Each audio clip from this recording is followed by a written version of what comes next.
Heho Pop Gengs, kebanyakan film zaman sekarang udah ngandelin CGI ya buat moles tampilan adegan yang kelihatan gak masuk akal jadi terasa keren dan lebih realistis. Tapi apa yang terjadi di balik semua tampilan VFX itu sebenarnya malah gak keren sama sekali loh. Hari ini aku udah ngerangkum beberapa rekaman adegan di balik layar dari berbagai film yang nunjukin betapa gak kerennya scene-scene menakjubkan dalam film-film terkenal tersebut saat ditampilkan tanpa CGI. Baik, selamat datang di Film Populer.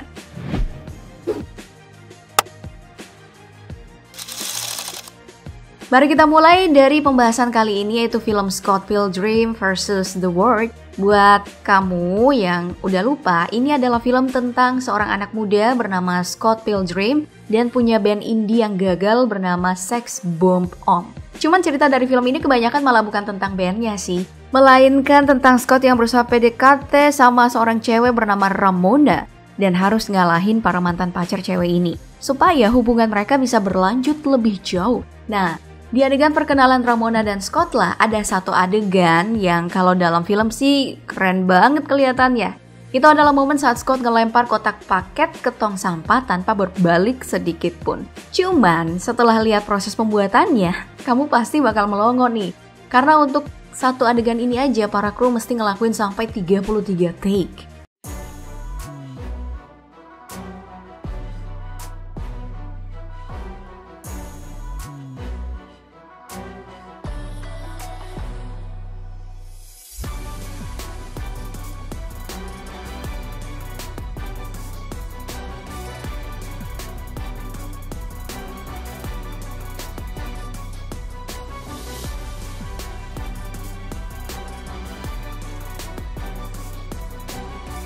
Oke, mari bahas saga Avengers dalam daftar kali ini juga. Sayang aja kan kalau salah satu franchise terlaris gak kita bahas sama sekali, apalagi seperti kebanyakan film Hollywood. Saga terawal MCU ini juga ngandelin CGI buat moles adegan. Tentu aja ada banyak adegan dalam saga ini yang cocok dengan pembahasan kita. Entah itu pas pertarungan lawan Centauri, atau pas Hulk ngejar Black Widow yang ternyata cuma gunain semacam bantalan. Cuman yang menurutku yang paling unik adalah adegan gelut antara Hulk sama Thor, di mana aktor Mark Ruffalo harus gunain kostum yang gede banget buat tambah ukuran tubuhnya di layar. Dan Thor jadi bisa megangin badan Hulk dalam ukuran tubuh yang sesuai dengan jalan cerita. Tentu aja kalau kita bahas Avenger, bakalan aneh juga nih kalau nggak bahas kompetitornya, Justice League. Apalagi meski gagal di versi teaternya ya, versi sutradara Snyder Cut yang dirilis beberapa bulan lalu, berkat desakan dari para fans, lumayan sukses karena bisa menggait hingga 3,7 juta penonton hanya dalam waktu 39 hari sejak perilisannya.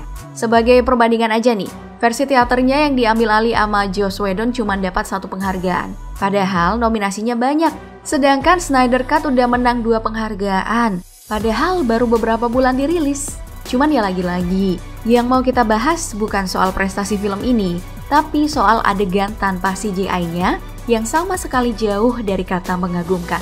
Bahkan mungkin bisa dibilang lucu. Contohnya bisa kita lihat dari beberapa potongan klip Henry Cavill ini nih. Yang meski berperan sebagai Superman, adegan di balik layarnya itu sama sekali gak super. Misalnya pas lawan Flash, ternyata gambarnya gak diambil dalam kecepatan normal, tapi nyuruh pemeran untuk bergerak lambat. Padahal kan ada teknologi yang namanya slow motion ya. Cuman itu hal biasa aja sih dalam industri kayak gini. Entah itu bentuknya layar lebar atau serial kayak Game of Thrones. Kalau nggak percaya, lihat aja gimana penampakan naganya tanpa CGI. Yang sepertinya bikin Mbak Emilia Clarke mesti kerja keras buat berimajinasi. Soalnya ya, bentukannya kayak gini doang. Ada yang ternyata cuma mesin dengan kendali gerak. All independently move with one another.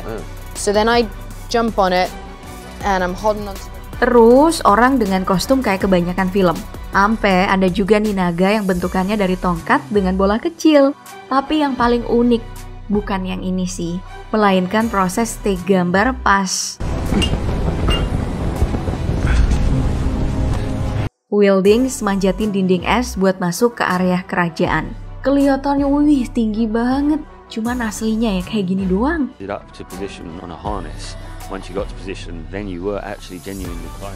Ya, dengan adegan ketinggian dan terbang dengan hal yang gak masuk akal kayak naga itu emang jadi salah satu yang paling sering dibuat pakai CGI. Makanya pas nonton potongan klip dari Harry Potter ini, kamu gak usah heran lihat para pemerannya duduk di atas sapu yang menempel ke kendali gerak berwarna biru.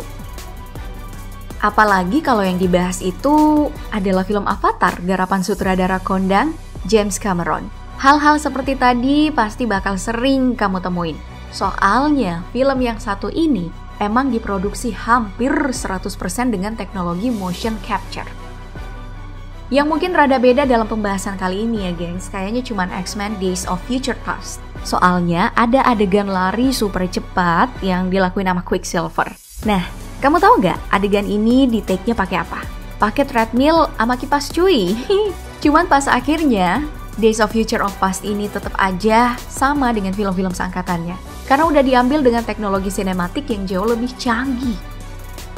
Beda sama pendahulunya kayak film ini nih, The Matrix. Yang mesti take beberapa gambar dengan cara yang lumayan ribet. Adegan Neo ngindarin peluru itu loh.